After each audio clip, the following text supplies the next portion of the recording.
Mr. President, the senior senator from North Dakota. I rise today to honor former U.S. Senator from North Dakota, Mark Andrews, who passed away earlier this month at the age of 94. Mark was a good friend, he was a strong leader, and a dedicated public servant. And it's appropriate that we take this time to remember his life and his accomplishments.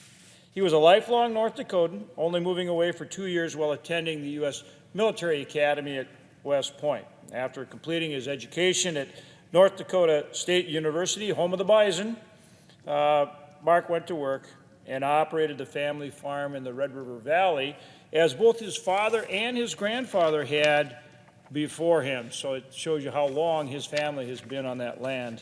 And it is truly I know the presiding officer, you've been there, it's a beautiful farm, some of the best farmland really in the country, in the world, in the Red River Valley. As a farmer, he raised a variety of crops, he operated a cattle feeding lot, and he contributed to various agricultural organizations, was very involved with those organizations. In addition, he served as the director of the Garrison Conservancy District from 1955 to 1964. And I remember that, and my father and Mark Andrews were very good friends. And my dad liked Mark very much and respected him very much. And they shared that vision for the Garrison Conservancy project, the Garrison diversion, and really had this vision of irrigating hundreds of thousands of acres, if not millions of acres of land in North Dakota.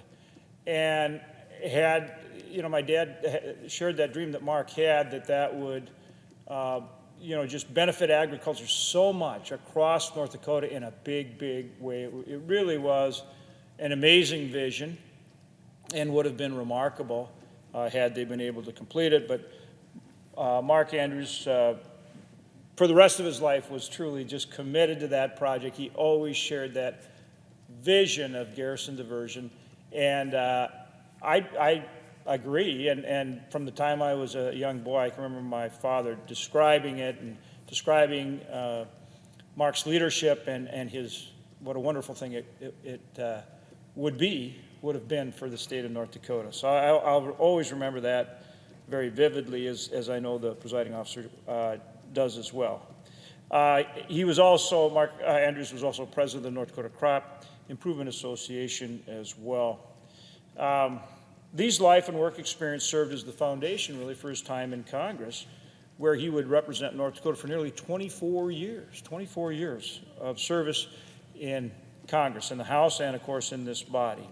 In 1963, he was elected to the U.S. House of Representatives during a special election, and then he served in the House until 1981.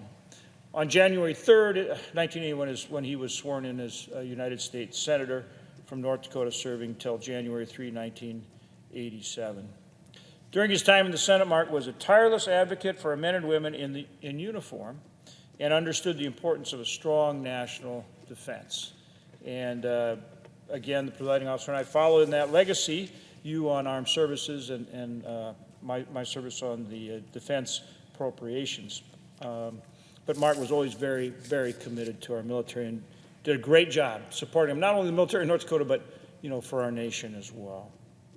As a farmer himself, he will be remembered for his hard work on behalf of agriculture, and you couldn't talk to him without agriculture coming up in some way, shape, or form. Even if you weren't talking about agriculture, the analogies that he used, his words, verbiage, always had that agrarian aspect to it. It was imbued really in his personality.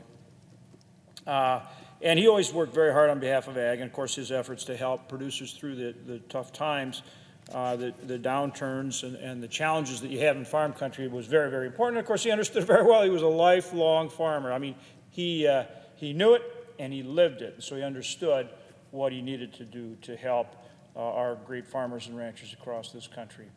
Senator Andrews' legacy also included strong support of tribal communities, and he served as the chairman of the Senate Committee on Indian Affairs, which I'm now very honored to hold that same position. And throughout his years of service, Senator Andrews demonstrated dedication to the people of North Dakota, an absolute commitment to do all he could for our state and, of course, for our nation as well. And we are deeply grateful for his work, and we remain deeply grateful for all the contributions that he made through his service for our state. At the same time, he was joined by his best friend and wife, Mary, in building this legacy. She, too, passed away earlier this year. And so on behalf of myself and my wife, Mikey, we extend our deepest condolences to the Andrews family, to all their loved ones, and to their friends. And along with you, Presiding Officer, I am introducing a resolution recognizing and honoring Senator Andrews' public service, which we expect will soon pass the Senate. I know colleagues here remember Mark very, very fondly. Matter of fact, when I was first sworn in, Mark came down and joined me and was there with me when I was originally sworn in as a senator. And I note that Senator Cramer is presiding, as I mentioned in my remarks, and I know how well you knew and liked Mark, how much you worked together with him, have a lot of wonderful shared history with him. And so at this time, I will yield the floor and exchange positions with you so that you can speak on behalf of our friend and colleague, Senator Mark Andrews. With that, I yield the floor.